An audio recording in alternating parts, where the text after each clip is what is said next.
Hello there, everybody. It's WhatCulture's Adam Nicholas and WhatCulture's Adam. Can you say hello, Adam Nicholas? Hello. You're not going to believe what happened last night. Raw went off the air, as it's prone to doing every single week. But what happened after Raw went off the air is a source of much discussion, or at least it's going to be for us for the next few minutes. Anyway, now, you may have seen on the regulation broadcast the show finished with Seth Rollins versus Braun Strowman in what was a relatively exciting main event. They always give us a good to very good match, but it ended in mysterious circumstances as the Fiend appeared and he attacked Braun Strowman. Now, Bray Wyatt had cut a series of segments earlier in the night, Firefly Funhouses, where he said that he broke a little Seth Rollins doll in half, didn't he? And he said you've got people will cast you out and stuff like that. So it was kind of a vague allusion to him attacking his former friend Braun Strowman. But he did that. He put Strowman down. He left Seth Rollins alone. Seth Rollins, of course, soiled himself, and then Raw went off the air. But what happened after Raw went off the air, Adam?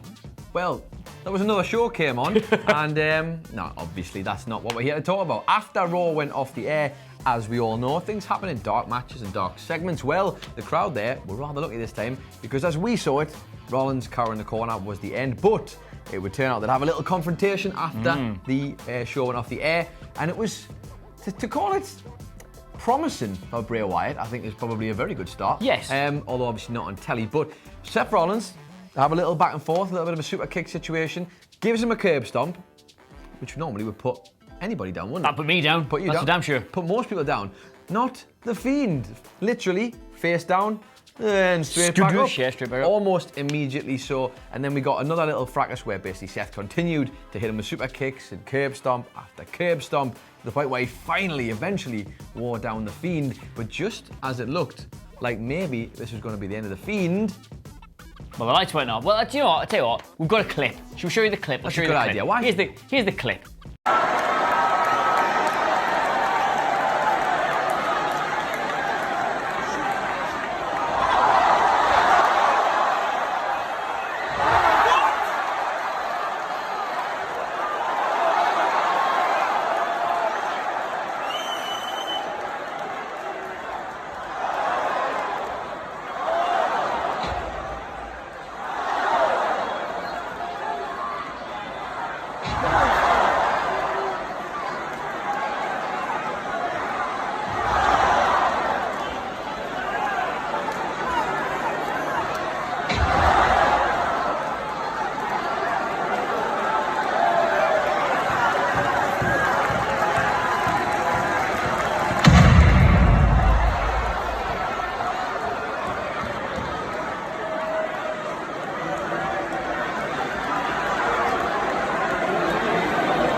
Now, it's interesting that, isn't it? Because obviously you're putting Seth Rollins over quite big there by having him repeatedly beat up the man he's about to face, but also you're having the man he's about to face repeatedly get up from said beating. I think it's almost like, in some way, it's put both of them over. Yeah. In a really good way, because at the end of the day, how many times have we seen Bray Wyatt of old get a curb stomp and probably be out for 3 months? Like, that is a completely different character shift, and I think it's interesting that if they were to do this on TV, imagine the pop that gets on TV. Because obviously doing these things in a dark match is one thing. If they do it on TV and commit to that, like, I mean, we're talking about, it took, what is it, like 3-4 curb stomps to put down Brock Lesnar at both matches that Seth's had with him. Like, that move is pretty well protected, isn't it? It's pretty well protected at this stage. I would say as well, it didn't even technically put him down. It just put the lights down. Yeah. And then he disappeared and he came back up. And he left. And he'd gone. So volition. even after that amount of carnage, that amount of brutality, still not really had his arse handed to him by Seth Rollins. Which is interesting because I guess, well, obviously we saw on Raw, they leaned really heavily into the sort of the horror element of it all, didn't they? This kind of Seth like, cowering in the corner, for me, not a great look. But the fact that, I mean, we've also seen on top of the fact that he's done all this in the dark match, just prior to that on TV, manhandled Braun Strowman. How many people have manhandled Braun Strowman like that? Choked him out and then choked him out again, and he tried to get back up. The whole segment was a little bit too long for my personal taste, I think, but the end message was the same. Braun Strowman was completely debilitated by the Fiend Bray Wyatt, who's someone who should not have even in the past been anywhere near his sort of standard. I'm surprised that Bray Wyatt can reach his mouth, to be honest. He's not the tallest guy. They did telegraph this. They did telegraph this earlier on in the night, didn't they? Because in the Firefly Fun segment,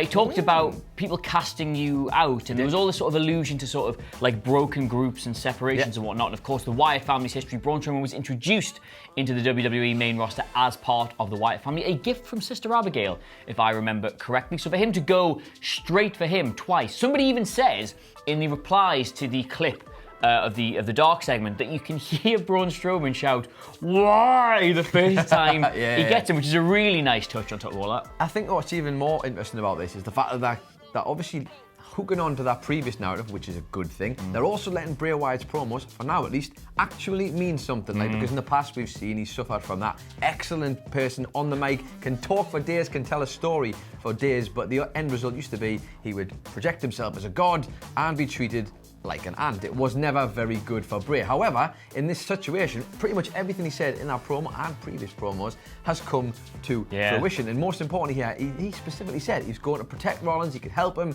Obviously, the whole dynamic of him snapping Rollins in half, are we going to see that come in the future at Hell in a Cell? Obviously, maybe not literally, but take his title from him and beat him up. Who knows? But he did come and protect Seth Rollins and completely mug off Braun Strowman. Now, during the show, this is why it involved in 2 segments. Firefly Funhouse and the bit at the end. Last week he was in three separate segments. Was it 3 Firefly Funhouses and the bit at the end, or just 3 in total? I think 3 in total, I want to say. Given that previous to this, he hasn't even been on every episode of TV to sort of spread him out, is it getting a bit oversaturated for you, or is it just, do you need to do this before a title match? I think that's one of the things. I think it's important. He's the big draw at the moment, isn't he? People are coming to see him, and obviously they're doing their season premiere coming up soon, as we talked about yesterday. Can't wait for that, although I do quite like the new... So was that the season finale? I guess so. That was the season finale. What a cliffhanger they ended on, eh? But I have to say, I do quite like the new branding that they've got going on, but that's a whole other thing. The big thing for Wyatt is his appearances previously were exciting, weren't they? When he disappeared for a while, and then he reappeared. It's every week now, so I guess he's got to juggle the expectation, he's got to juggle the oversaturation. But, I mean, in terms of what actually happened, as we've come to talk about, these are all very promising signs. So far, so good, although, kind of walking on eggshells a little bit, because I've got a funny feeling that it might not end up working out how we want it to, because this is WWE. Speaking of funny feelings, that wasn't the end of the night's entertainment, though. That wasn't even the closing segment of the entire, I nearly said show, gone off the air by that point, the live experience for the WWE Universe. They had another main event, this time a tag team match between Sasha Banks and Bayley versus Becky and Charlotte, which obviously ties in from earlier in the night when they had this whole thing with the Nikki Cross, and then with the Alexa Bliss, and then the Bayley and the Sasha Banks. It was all just a bit of a mess. They put them back out there, another 4 horsewomen tag team match. Now, I have said this in other videos. Are Bayley and Charlotte in danger of just becoming also-rans? Even though they're in their own title feud, are they currently in danger of becoming also-rans in someone else's title feud? I don't think so. I think WWE are quite enjoying the fact that they've got a reason for all of these 4 horsewomen to be in the ring and doing stuff at the same time.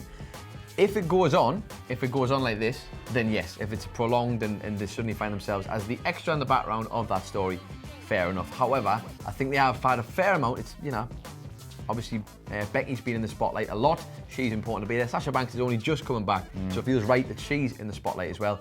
We have seen Charlotte done to death prior to this, so it would be nice. It's kind of nice actually for her to be in the background a little bit. And Bayley is the champ.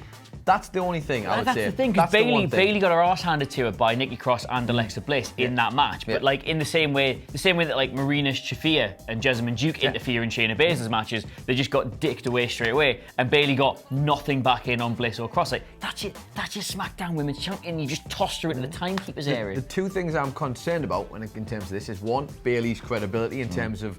These are the majority of the people she could be facing anyway. She's her best mate to one of them, so that's not going to happen. Or is it? Who knows? Could happen in Survivor Series. You never know. But like the credibility of Bayley is the champion, as her chances to actually be in the ring and wrestle and put on good matches is one thing. The other thing that is kind of starting to niggle me a bit, and I know they're doing Sasha Banks as this kind of cowardly heel, aren't they, at the moment? I don't think that's the best way to get the maximum out of this. I think the best way to get the maximum out of it is to have Sasha Banks be a vicious, nasty, aggressive heel.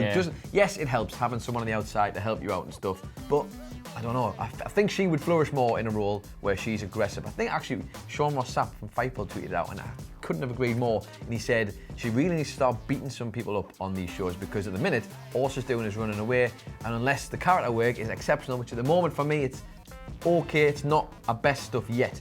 I feel like we need to unlock that next tier. I will say I agree with all of that, you and Sean. However, if this is all leading to her getting a Hell in a Cell match so that she can then be vicious and it was a whole, I wanted you to think I was running away so you would lock me in, I wanted to lock you in there, then that's brilliant heel work. It will be, but when she spends the whole match trying to get out of the cage, that'll be different altogether, yeah. Well, yes, there you go. That is what happened after Raw went off the air. The Fiend and Seth Rollins had a little coming to, and there was another 4 horsewomen tag team match. Can I just point out as well, having watched Monday Night Raw, the crowd last night were really, really good. They felt really strong, really like the kind of reactions you want from stuff. So in fairness, it feels right that they got all these lovely things that happened after the show went off the air. Well, to the crowd at Monday Night Raw last night, namaced. Thank you very much. Let us know what you made of it all in the comments below. And of course, don't forget to like. People always go for that namaced. I know. You know it's pronounced namaste. Yeah. And don't forget to like, share, and subscribe. But in the meantime, though, where can I get you on Twitter? I don't know, but I really wanted to make the joke. They should have just namasteed in bed. Oh, very nice. You can get me on Twitter at it's Adam Nicholas. You can get this lovely man on Twitter. Adam Cleary, CLERY. The entire WhatCulture family is available at WhatCulture WWE. Go buy Michael Sidgwick's book. Loads of you. It's there. It's really good. I'm going to get it. Hang on. I'm going to get it. We found a big box of these in the office when we were trying to move some desks around. Don't know how we lost them. Most of them went yesterday after we plugged them on the news, but still, it's the best book about NXT. Michael Sidgwick wrote it. It's really, really, really, really good. It's about the whole history of it, how they killed the territories and how to build it all up themselves, and now it's led to this critically acclaimed wrestling product. This is the last run we will ever have of them because we thought they'd all gone and now we found 2 boxes. Most of them went yesterday after we plugged them on the news, so if you want one, I would not delay. Link will be in the description. There's 20% off. It's only £8, but in the meantime, thank you so much for watching. This has been we don't know when it's going out, the good morning news or the good afternoon news, the news in general, and we will see you soon. Have you ever considered selling cars? Buy the book.